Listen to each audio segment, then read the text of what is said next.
The year started with 6 homicides in the first month. Violence especially stinging North Huntsville, where 3-year-old Livia Robinson was killed in a drive-by shooting. Never made it to kindergarten because people are afraid to get involved.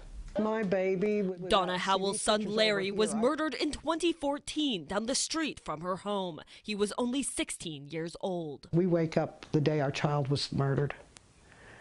We go to bed the same night as our child was murdered. So what we're reduced to is T-shirts and pictures to keep our kids alive. But we don't ever hear, "I love you, Mom."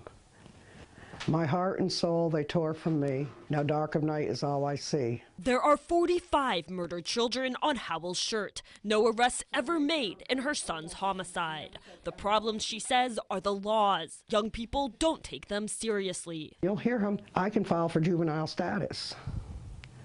We got to change that. The judge is having the latitude to give a 20-year split sentence. That shouldn't even be an option with a murder. Alabama law can allow a criminal to spend 3 years behind bars in a certain split sentence. And these families say, "Well, feel sorry for me, my son's in prison." Well, my son's in the ground.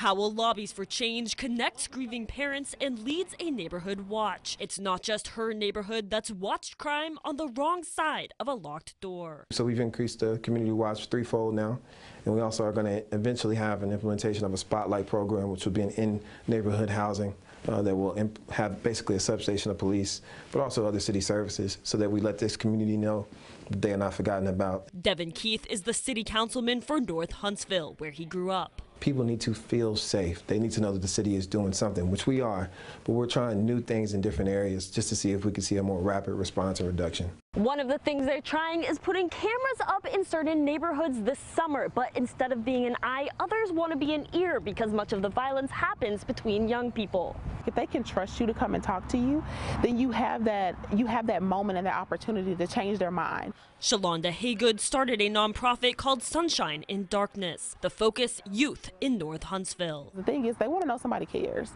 And sometimes if they don't know that, that's kind of where we find, the kids that are just, sad to say, but they're just like, well, I'm gonna just go do this because nobody cares.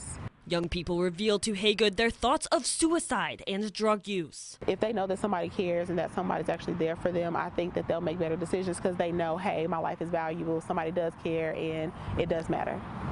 I love you. You will never leave my heart. Making those words heard before the worst. You took my baby, my life away. And fighting for change, a community effort they say must happen for the cycle of violence to be broken. It's at my doorstep today. I've lost my child. It'll be at your doorstep tomorrow.